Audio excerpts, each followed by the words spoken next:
Hello student, how are you?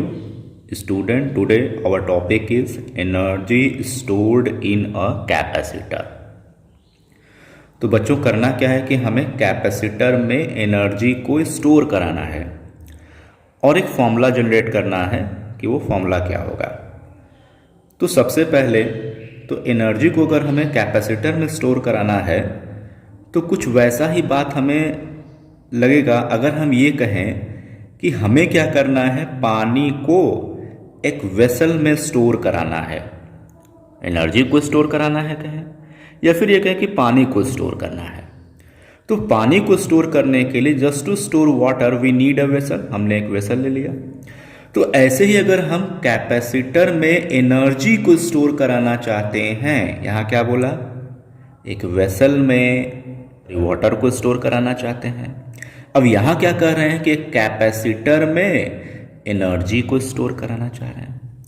तो जब इसमें वाटर को स्टोर कराना चाह रहे थे तो हमें चाह रहा था एक source of water. So I just take a source of water and here's the tap. Tap के थ्रू क्या करेगा, इसमें हम पानी को स्टोर करेंगे। तो आप देख रहे हैं कि इसमें जब पानी स्टोर करते जाते हैं तो एक मैक्सिमम लिमिट के बाद अब इसमें और वाटर को स्टोर नहीं कर सकते हैं। तो यही कहलाता है इसका capacity. It is known as capacity of this vessel. In the same way while we are storing the energy in a capacitor, तो यहाँ पानी स्टोर करने की बात आ रही थी, तो जब यहाँ एनर्जी स्टोर करने की बात आएगी तो हम यहाँ पर एनर्जी स्टोर करेंगे तो हमें यहाँ सोर्स ऑफ एनर्जी की जरूरत पड़ेगी। तो जो सोर्स ऑफ एनर्जी है बच्चों वो क्या हो गया, एक सेल हो गया। सेल के थ्रू, सेल में केमिकल एनर्जी है जो आगे चल करके यहां पर स्टोर कराएगा एनर्जी को।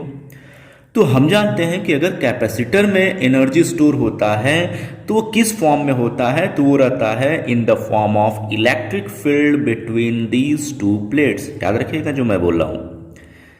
What will be the form of energy stored in a capacitor? It will be in the form of electric field between the plates. तो इलेक्ट्रिक फील्ड तो तब आएगा जब कैपेसिटर में क्या आएगा, चार्ज आएगा। आप जानते ही हैं कि इलेक्ट्रिक फील्ड किसकी प्रॉपर्टी होती है, तो चार्ज की प्रॉपर्टी होती है।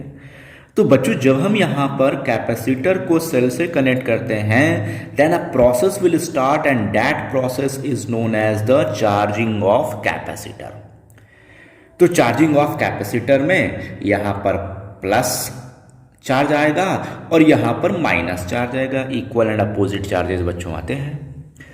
तो देखिए जब यहाँ पर हम वाटर को स्टोर कर रहे थे, सेम जैसा कि यहाँ पर चार्ज को स्टोर कर रहे हैं, तो वाटर जब इसमें आ रहा था तो किसी समय पानी यहाँ तक रहा होगा, किसी समय वाटर यहाँ तक रहा होगा, किसी समय वाटर यहाँ तक रहा होगा, किसी समय वाटर यहाँ तक रहा होगा, और जब यहां तक आ गया होगा तो इसकी कैपेसिटी क्या हो गई, फुल हो गई। तो उसी तरह से बच्चों जब कैपेसिटर को हम चार्ज कर रहे हैं तो किसी समय हो सकता है कि यहां पे प्लस क्यू हो, प्लस स्मॉल क्यू, और यहां पर क्या हो, माइनस स्मॉल क्यू हो। अब देखिए जब वाटर आ रहा था थोड़ा थोड़ा वाटर आ रहा था, अचानक तो वेसल पूरा तुरंत भर नहीं जाता है। तो इसी तरह से जब इस पर थोड़ा थोड़ा आ रहा था तो किसी समय अगर इस पे प्लस स्मॉल क्यू और माइनस क्यू है तो आने वाला जो थोड़ा सा चार्ज हम बोलने जा रहे हैं वो क्या है, डी क्यू है। Now I am going to discuss about this plate. Plus plus पे प्लस डी क्यू आ रहा है। तो आप समझिए कि चार्जिंग के प्रोसेस में जब यहाँ पर ऑलरेडी कुछ चार्ज है वो प्लस है और आने वाला भी क्या है, प्लस है, then there will be the force of repulsion. जानिए ये जो प्लेट चार्ज है, जब इस पे चार्ज ऑलरेडी है तो जब यहां से चार्ज आएगा तो आने वाले चार्ज को ये वाला चार्ज क्या करेगा, अपोज करेगा। लेकिन हमने किससे कनेक्ट किया है, तो हमने तो सेल से कनेक्ट किया है या फिर ये कहे कि सोर्स ऑफ पोटेंशियल से कनेक्ट किया है। इसके पास क्या है, एनर्जी है। So this energy will be used to charge the capacitor against this force of repulsion. Listen again. What the process is involving here, energy of this cell or battery, whatever we are using, will be used to charge this capacitor against this force of repulsion and this amount of work done will get stored in the form of its potential energy। बच्चों आप जानते हैं कि potential energy कब आता है? तो potential energy तब आता है जब हम किसी भी कंजर्वेटिव फोर्स के अगेंस्ट वर्क करते हैं। देखिए हम आपको याद दिलाते हैं, जैसे सपोज कर लीजिए कि यहाँ पर क्या है, एक ब्लॉक ऐसे रखा हुआ है। तो जब आप इस ब्लॉक को h हाइट प्रोवाइड करते हैं, if you are providing h height to this block, तो आप जानते हैं कि इस ब्लॉक पर एक डाउनवर्ड फोर्स लग रहा होता है and that force is the force of gravity. और जब उसके अगेंस्ट आप h हाइट इसको प्रोवाइड करते हैं, फोर्स लग रहा है नीचे और हम इसे फोर्स लगा करके ले जा रहे हैं ऊपर, अगेंस्ट में वर्क कर रहे हैं, तो आप जानते हैं कि यही वर्क डन बनता है इसके पोटेंशियल एनर्जी के फॉर्म में।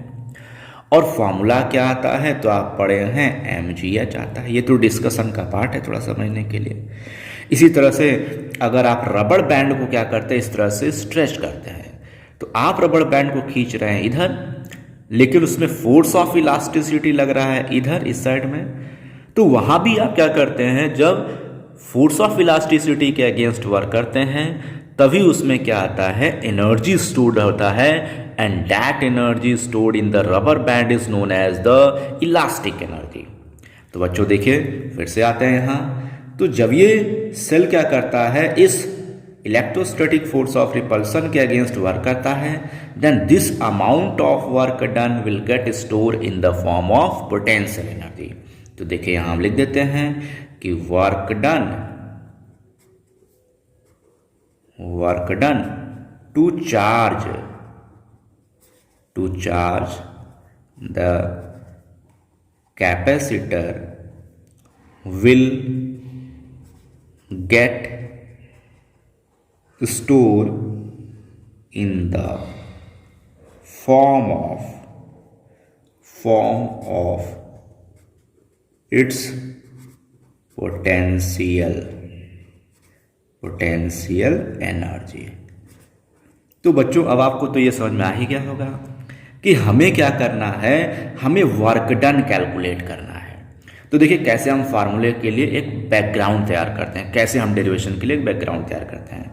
हमें क्या करना है, देखिए ऐसे समझते हैं, हमें तो चार्ज करना है, कैपेसिटर को चार्ज करना है। क्यों? क्योंकि जब कैपेसिटर चार्ज हो जाएगा तभी इन प्लेट्स के बीच में इलेक्ट्रिक फील्ड आ जाएगा।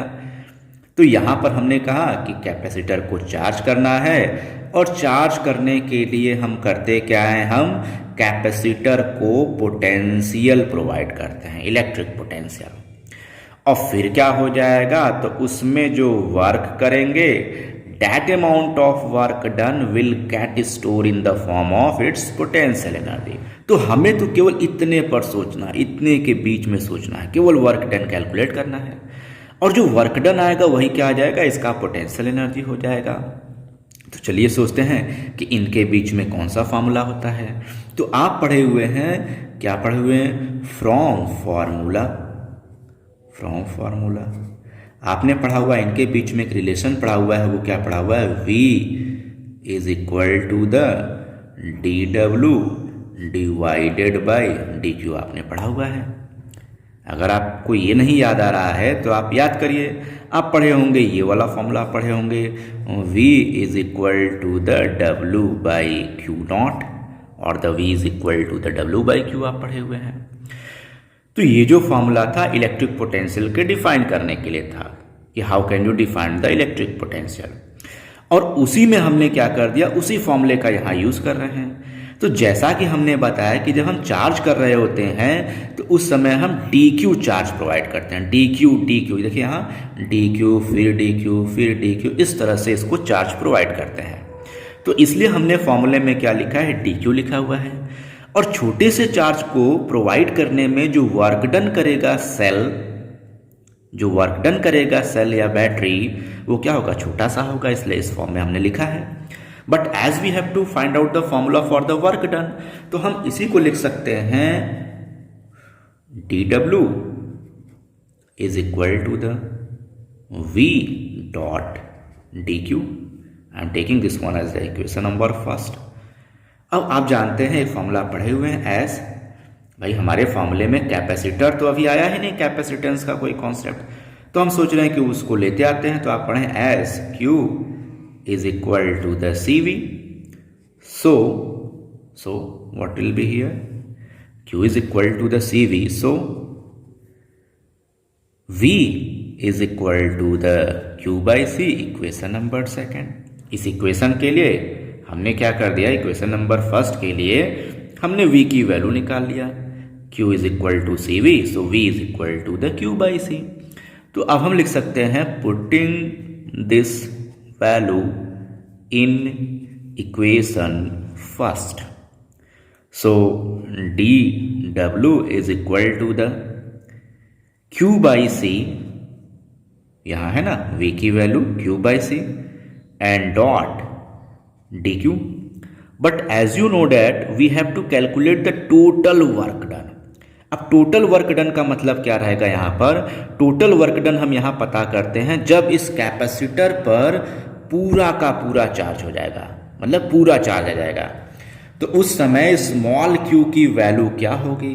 जब कैपेसिटर फुल्ली चार्ज हो जाएगा तो उसको हम लेने जा रहे हैं कैपिटल Q।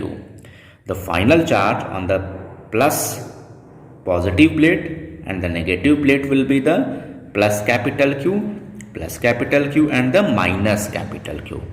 तभी हमारा कैपेसिटर क्या हो जाएगा, पूरी तरह से चार्ज हो जाएगा। तो अब आप यहाँ पर देख रहे हैं कि ऐसे केस में हमें करना क्या चाहिए, हमें लिखना चाहिए integrating this equation on both side, दोनों साइड में इसको इंटीग्रेट कर लेते हैं।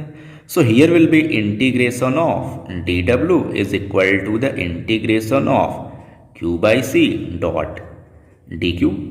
तो बच्चों आप जानते हैं कि इंटीग्रेशन ऑफ dw क्या होगा, तो dw अकेला है, तो मैंने आपको पहले पढ़ाया हुआ है क्लास 11th में। So integration of dw will be the w, जो हमें पता करना था। अब आगे देखते हैं। इंटीग्रेशन का रूल बच्चों कहता है कि जो कांस्टेंट टर्म हो उसे आप इंटीग्रेशन से बाहर निकालिए, because integration will be for the variable quantity. तो अब आप देखिए क्यू, तो मैंने तो बताया है कि चार्जिंग के प्रोसेस का ये क्यू है, चार्ज है, स्मॉल क्यू क्या, it is charge at any time T on the capacitor and it's final value will be the capital Q. Now about the capacitance और द कैपेसिटी, इसीलिए मैंने यहां लिखा था कैपेसिटेंस को ही हम लोग क्या कहते हैं, कैपेसिटी भी कहते हैं। तो देख रहे हैं इसकी एक मैक्सिमम कैपेसिटी थी, तो उसी तरह से कैपेसिटर की भी एक मैक्सिमम कैपेसिटी होगी। अब फिर से देखिए, एक बहुत ही अच्छा क्वेश्चन मैं आपसे बात करने जा रहा हूं। कैपेसिटी किस पे डिपेंड करता है, देखिए कैपेसिटर की कैपेसिटी किस पे डिपेंड करता है। तो आप समझ सकते हैं कि अगर इस वेसल से हम उस बात को समझना चाहें तो ये डिपेंड करता है इसके बनावट पे, that is it's configuration. Configuration means what, shape and size. Shape यही रहे, साइज बड़ा कर दें तो कैपेसिटी बढ़ जाएगा, या फिर शेप अगर इसका कुछ चेंज कर दें तो भी क्या हो जाएगा, कैपेसिटी बढ़ जाएगा। शेप एंड साइज पे डिपेंड करता है। In the same way the capacitance of this parallel plate capacitor और any capacitor depends upon its configuration, that is shape and size. वैसे भी आप पढ़े हुए हैं, पैरेलल प्लेट के कैपेसिटेंस का फॉर्मूला आपने पढ़ा है, C is equal to the epsilon naught A by D, जिसमें कि ए प्लेट्स का एरिया है, ज़्यादा रहेगा तो कैपेसिटेंस ज़्यादा रहेगा, और D क्या है, so it is separation between these two plates. तो आप देख रहे हैं कि कैपेसिटेंस की वैल्यू क्या होती है, वो किसी कैपेसिटर के लिए कांस्टेंट होती है। तो जब आप इसको आगे बढ़ाएंगे तो आप C को बाहर निकाल देंगे, सो 1/C। Now the integration of Q dot dq। अब Q की लोअर लिमिट, तो शुरू में तो चार्ज 0 था और फाइनली इस पे चार्ज क्या आ जाने वाला है, कैपिटल Q आ जाने वाला है। तो बच्चों अब आप देख रहे हैं कि जो इंटीग्रेशन का रूल होता है उसको याद करिए। तो मैंने बताया है, इसको अगर पढ़ेंगे integrate Q in terms of the Q, पढ़ने का तरीका integrate Q in terms of the Q। तो पहले जिसको इंटीग्रेट करना होता है उसको लिख देते हैं, याद करिए Q को इंटीग्रेट करना है। फिर उसके पावर में क्या कर देते हैं, 1 ऐड कर देते हैं। तो इस क्यू पर तो ऑलरेडी 1 पावर है, तो 1 में 1 ऐड करेंगे तो आ जाएगा 2, और जो ऐड करने पर आता है उसी से क्या कर देते हैं, डिवाइड कर देते हैं। सो it's the process of integration. फिर से समझिए, जिसको इंटीग्रेट करना था उसके पावर में 1 ऐड कर दिए, तो 1 में 1 ऐड किए 2, और जो ऐड करके आता है उसी से डिवाइड कर देते हैं। यहाँ पर आ जाएगा 2 से डिवाइड कर देंगे। अब फिर से शुरू में चार्ज था 0 और फाइनली चार्ज हो जाएगा कैपिटल क्यू। अब बच्चों हमें कुछ करना है नहीं, हमें पहले स्मॉल क्यू की वैल्यू फाइनल वैल्यू पुट करना है जो कि कैपिटल क्यू है, फिर लिखना है माइनस, फिर स्मॉल क्यू की वैल्यू जो इनिशियल था वो क्या था, 0 पुट करना है। तो देखिए इसे हम नेक्स्ट पेज पर आपको दिखाते हैं, यहाँ पे ऐसे दिखाते हैं। तो देखिए यहाँ लिखने जा रहे हैं नाउ। तो ये आया था W is equal to the, क्या आया था, तो आया था 1/c था। और अब इस वाले ब्रैकेट में रूल होता है ब्रैकेट का, तो सबसे पहले स्मॉल क्यू की वैल्यू कैपिटल क्यू, सो आ जाएगा क्यू का स्क्वायर डिवाइडेड बाय 2 माइनस, अब स्मॉल क्यू की वैल्यू लोअर लिमिट जो शुरू में था, तो 0 का स्क्वायर डिवाइडेड बाय 2। तो बच्चों क्या आ गया, तो आप यहां देख रहे हैं W is equal to the half Q square by C.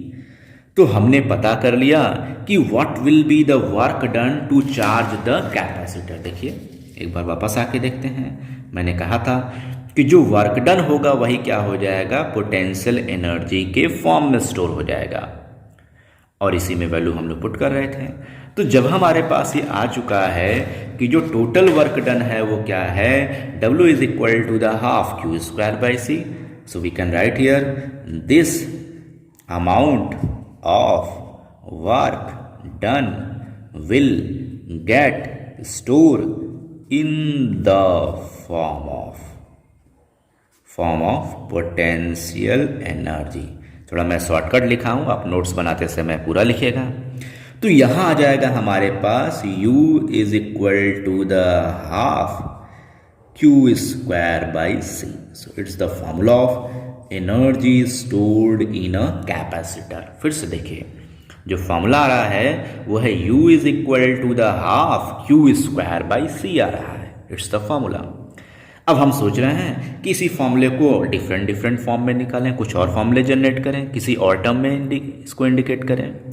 तो आपको क्या करना है, आप लिखेंगे, इसको लिख देते हैं इक्वेशन नंबर। तो पिछला इक्वेशन नंबर हमारा गया था सेकंड तक, और अब इसे हम लिख देते हैं इक्वेशन नंबर क्या, थर्ड कर देते हैं। तो हम लिख सकते हैं फ्रॉम फॉर्मूला, आपने पढ़ा हुआ है Q is equal to the CV। ये फॉर्मूला पढ़ा भाई, Q कैपिटल है इसलिए कैपिटल Q, कैपेसिटेंस C और V। तो इस इक्वेशन से हम सोच रहे हैं कि सबसे पहले हम क्या करें, इस इक्वेशन में Q की वैल्यू पुट करेंगे, एक बार इसी इक्वेशन से Q की वैल्यू इसमें पुट करेंगे, और एक बार इसी इक्वेशन से C की वैल्यू पुट करेंगे। बड़ा ही सिंपल है, पहले Q की वैल्यू रिप्लेस करते हैं, फिर C की वैल्यू रिप्लेस करते हैं, then we will get two other formulas in different terms. तो लिख सकते हैं putting the value of equation 4 in equation third. बच्चों देखिए क्या आ रहा है, तो क्या आ जाएगा, half C square V square divided by C. तो आप देखेंगे सी से सी क्या करेगा, सी स्क्वायर कैंसिल कट जाएगा, and you will get another formula, it is U is equal to the half C V square. ये बच्चों ज़्यादा मज़ेदार है, कैसे, इसको देख करके आपको कुछ याद आएगा। आपने क्या पढ़ा हुआ है, काइनेटिक एनर्जी का formula half M V square, तो कुछ वैसा ही है, half C V square. M की जगह पर क्या यूज हो रहा है, सी हो रहा है, सी इज द कैपेसिटेंस। तो देखिए बच्चों पहला तो फॉर्मूला आ गया U is equal to the half Q square by C, and second formula is u is equal to the half cv square. So here's the equation number 4. We get the two formulas. अब जब हमने इसमें q की value replace किया था, तो अब इसमें हम c की वैल्यू भी रिप्लेस कर सकते हैं। देखिए इसमें एक बार क्यू की वैल्यू रिप्लेस किए थे और अब क्या करेंगे, सी की वैल्यू रिप्लेस करेंगे। तो हम यहाँ लिखने जा रहे हैं, ऐसे लिख देते हैं, लिख सकते हैं फ्रॉम इक्वेशन 4 से सी क्या आ जाएगा, C is equal to the Q by V. थोड़ा सी क्यू क्लियर नहीं, आप समझ लीजिएगा, C is equal to the Q by V. So here's the equation number 6। अब लिख सकते हैं putting this value in equation, फिर से थर्ड में वैल्यू पुट करने जा रहे हैं। So u is equal to the half Q square divided by C की value, so q by C. तो आप देखेंगे q से q स्क्वायर क्या करेगा, कट जाएगा। So you are getting the final formula u is equal to the half q into C. देखिए q से स्क्वायर वाला कट जाएगा, लेकिन ये c क्या करेगा, ऊपर चला जाएगा। So you are getting 3 formulas. First is the half q square by C, second is the half C V square, and third is the half Q C आ रहा है। मुझे लगता है कि सबसे आसान आपको याद करना ये वाला फॉर्मूला रहेगा। देखिए इसे, अगर आप कभी भूलते हैं इन दोनों को तो आपको ये याद आसानी से रहेगा। कैसे, काइनेटिक एनर्जी का formula half M V square, तो उसी तरह से आ रहा है half C V square, at the place of M there is C, and you can get these 2 formulas by this formula also. Why? How? By putting the value of c from this equation and by putting the value of v from this equation. तो जैसे ही आपने इसमें q और c की value put करके ये दोनों formulas derive कर लिए थे, इन the same way you can also derive these 2 formulas by putting the value of c and the value of v in this equation from this. तो बच्चों ये था आज का टॉपिक हमारा, energy stored in a capacitor. तो आप इसे तैयार कर लेंगे, नोट्स बना लेंगे। आज के लिए फिलहाल इतना ही। Thank you.